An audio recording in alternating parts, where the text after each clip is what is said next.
If we are going to understand the ways in which humanity has pursued the search for meaning and wisdom, it will be necessary for us to develop a unified understanding of the history of how civilizations have come to be and how they have acquired their core sets of beliefs. This involves understanding how groups of people have influenced each other. More importantly, it involves understanding their individual identities so that we don't confuse one group with another. One such important concept is that of the Ecumene. Merriam-Webster defines the term Ecumene in two ways. The first is that of a permanently inhabited portion of the earth as distinguished from the uninhabited or temporarily inhabited area. The second is that of a nuclear area of high culture to which neighboring regions stand in a relation of cultural backwardness or dependence. Although these two definitions may suffice for other purposes, they are lacking in a number of respects in our quest to understand history. The first definition only distinguishes between differences in groups of people by their mere geographical inhabitants, so that if one group were to leave a supposed, quote, permanently inhabited portion of the earth, they would no longer be considered the same Ecumene that they once were and would lose their identity in exchange for another. It also eschews the fact that some groups of people may indeed constitute a major influence on the West, but that they perhaps may have only lived nomadically or have spread themselves thin by engaging in multiple global conquests.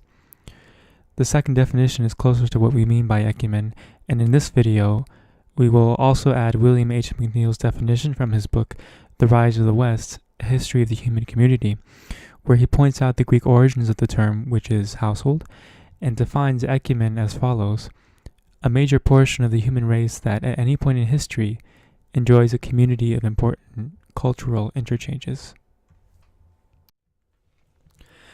Of course, to classify one society over another as an Ecumene can be considered by some as grossly overgeneralizing groups of people. Some may even question what it is that constitutes one society's importance over another.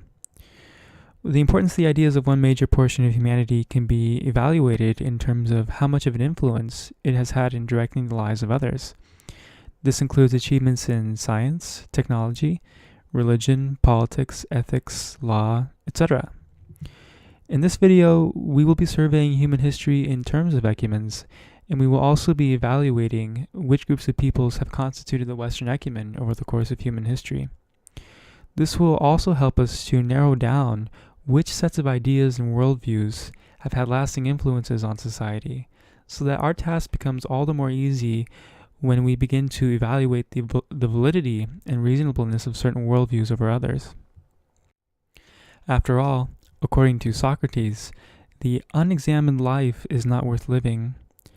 And if Aristotle is correct in saying that it is the mark of an educated mind to be able to entertain a thought without accepting it, then we shall, for the sake of these next few videos, entertain the ideas that others have had without accepting them, or at least not blindly rejecting them without good reason. Arnold J. Toynbee, in his famous and controversial work entitled A Study in History, identified 21 civilizations. Others, including Ninian Smart in his more recent work entitled World Philosophies, identified the following worldviews. Of course, it's important to understand that Toynbee and Smart's classifications give no more than a general overview of the societies and thought forms that have existed in human history. These classifications do not include marginal cultures, and what we mean by marginal cultures are those that were not city-centered. In keeping with our definition of the term Ecumene, part of the definition of which includes a cultural interchange, it stands to reason that city-centered communities had the real possibility of engaging in these sorts of activities, where dialogue and thought-sharing were possible among different groups of people. It will be seen later how the Western Ecumene in particular came to be as a result of influences from groups of people, so that the Western Ecumene is actually made up of a mixture of different civilizations. Now, how did humanity begin? What are its origins? It's thought by archaeologists and anthropologists that the human race, or Homo sapiens sapiens, had its probable origins in East Africa about 150,000 years ago. Homo sapiens were the evolved species of the Homo ergaster, which is one population of the Homo erectus. The Homo erectus were the first of the hominins to emigrate from Africa, and from about 1.8 to 1.3 million years ago, the species had spread through Africa, Asia, and Europe. After Homo sapiens became the evolved species that they were, they then spread into the Near East and thence into Asia about 73,000 years ago, then later into Europe about 51,000 years ago. Afterwards, Homo sapiens spread into Australia and the Pacific Islands in several waves, beginning about 40 to 33,000 years ago. They spread into Japan about 30 to 10,000 years ago, and then to Hawaii not until the year 300 Common Era. They had emigrated to the Americas at about the same time as when they emigrated to Japan, which was also about 30,000 years ago. The early state of the human race consisted of surviving on bare necessities. The human race had quickly become isolated from one another as they each gathered and formed disparate tribes. These tribal communities were widely scattered from one another and were originally of a few thousand at most. They lived on a simple economy of hunting and food gathering, yet even with all the restrictions that nature had imposed upon them, they still managed to develop remarkable cultures, as is evidenced by the cave paintings of Cheval Pointe d'Arc, which is about 31,000 years old.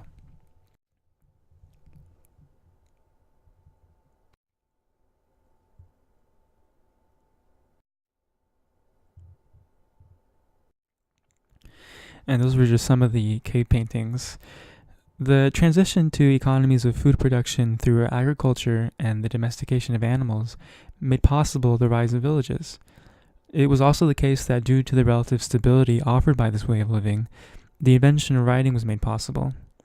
It is the invention of writing that marked humanity's transition from prehistory to history.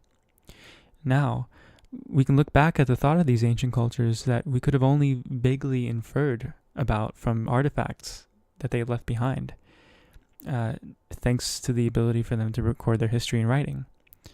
This process began in the Near East sometime around the year 6000 before Common Era, which later resulted in the rise of the great civilizations of Mesopotamia and Egypt, beginning around the year 3000 BCE. Some of the civilizations of Mesopotamia included Sumeria, Akkadian, and Assyria, to name just a few. These epicenters of societies based in history later spread west into Europe and east into India. It's these remarkable developments in human history that produced the civilizations of Crete, Greece, and Rome. Because of the influences of the Magi of Iran evident in the thought of the early pre-Socratic philosophers, McNeill argued, using Toynbee's classifications, that the Sumerian, Babylonian, Egyptian, Hellenic, Orthodox, and Western civilizations all mixed together to form the Western Ecumene.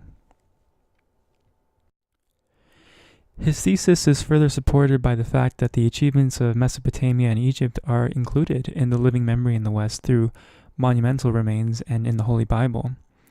The traditions of myth-telling from Mesopotamia share many commonalities with the written accounts in the Bible. The ideas of progeny and tribalism were ideas that had been at least in part inherited from these more ancient societies. On the other hand, there were major cultures that were not part of the Western Ecumene. India is one of them. Although it had been in contact with Hellenistic Greece in the 300s BCE, and with Rome between 100 BCE and 200 CE, it was gradually cut off from the Western Ecumene. There is much speculation about the causes of the split from the Western Ecumene. It's thought by scholars in about the year 1500 BCE, another race known as the Aryans migrated into India through the Khyber Pass and assimilated into the existing culture, perhaps bringing with them their notions of pantheistic ideologies with their special devotion to the sun. Some scholars believe the Aryan migration to be more of an invasion, which brought about a mass displacement of the populace. Whatever the case may be, the Aryan influence gave rise to what is known as the Vedic period in India, which lasted between 1700 to 150 BCE. The religious beliefs which characterized the Vedic period became systematized as the religion of Sanatana Dharma, which means the eternal order, known today as Hinduism. Later religious reformers in the 6th century BCE, such as Vardhaman Mahavira and Siddhartha Gautama broke away from the mainstream Sanatana Dharma to eventually create their own religions of Jainism and Buddhism, thus taking and redefining influences apart from the Western Ecumene. China had also developed independently of the Western Ecumene. From about the year 1500 BCE, it had been stimulated to develop its own culture by influences from the distant Near East. China influenced Korea, Japan, and Southeast Asia. Similar to Mesopotamia, Egypt, and India, Chinese culture centered on the valley of a great watercourse, the Yellow River, where irrigation made necessary major social cooperation, and where they favored hoe-cultivated garden agriculture rather than plowed fields prepared for cereals, like in Egypt and Mesopotamia. One sign of its independent development from the Western Ecumene is that it had developed its own system of writing. Finally, the Americas also developed largely independent of the Western Ecumene. It's thought that early humanity probably emigrated to the Americas through the Bering Straits land bridge in about either 36,000 BCE or 17,000 BCE. Scholars also believe that they eventually reached the tip of South America by about 11,000 BCE and had reached the level of city dwelling living with the Olmecs between the years 1300 and 400 BCE. The city of Teotihuacan in Mexico, for instance, by the year 350 BCE, probably had been larger than any other city in the world. Other peoples such as the Toltecs, Zapotecs, Mixtecs, and especially the Mayas enjoy what is called their Classic period, which lasted between the years 250 BCE and 900 CE. The Classic period is characterized by great accomplishments like distinctive writing and calendric systems, polychrome ceramics, corbelled vault architecture, major public architecture with pyramids, palaces, and ball courts. There was also another American civilization roughly during this time in Peru, with the first kingdom of Chavin, which lasted from about the year 950 to 450 BCE. It was succeeded by other cultures until the rise of the Incas in the 1200 CE, who reigned until invaded by the Europeans in 1531 CE. After the Classic period, the Aztecs, invading from the north, founded Mexico City in the year 1325 CE, which had later fallen to European invaders in 1531 CE during the Spanish conquests. It is controversial whether these cultures were influenced at any time by Eurasian cultures before the 6th century European invasions. The American cultures created remarkable artwork and architectural works and forms of hieroglyphic writing. Some of these cultures created very precise calendars and devices for simple arithmetical calculations. These cultures, however, to our knowledge, did not achieve the level of Greek science. Thus, the civilizations of India, China, and the Americas developed in ways largely independent of the Western Ecumene. The rise of Islam in the 7th century CE saw a further expanding of the Western Ecumene with northern India, sub-Saharan Africa, and later in the 16th century with the East Indies. The invasion of nomadic Turks from Inner Asia into Islamic territory produced the Ottoman Empire, which lasted from the 13th century CE to World War I. They further established dominance when, in 1453, Mehmed the Conqueror led the Ottoman Turks and seized the ancient city of Constantinople, which ended the 1,000-year reign of the Byzantine Empire. Although the great invasion by the Mongols to both China and the West complicated the identity of the Western Ecumene, it did not essentially change it. After the Middle Ages, Islamic regions grew more isolated from the Western Ecumene. Through the Christian Byzantine Empire that the Muslims, that is, adherents of Islam, conquered, and through conquering Latin Christian North Africa, they acquired much of the ancient Greek heritage and eventual influence in sub-Saharan Africa. Islam later moved east into India and stood in stark opposition to Christian domination of the West. Before moving any further, it is necessary to become acquainted with the artistic, oral, and written forms of expression in which these ancient cultures were preserved and through which they were transmitted. In earliest known cultures, the wisdom or worldviews of the people were generally expressed orally in mythologies.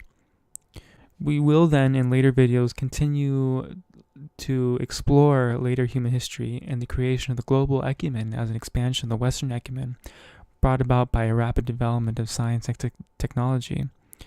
We will also explore the chief worldview that dominates today's global ecumene, which is known as secular humanism. If you enjoyed this content and wish to be notified of upcoming videos, please give a like and subscribe to my channel, Treading Wisdom. Thank you all very much, and I hope to see you in my next video.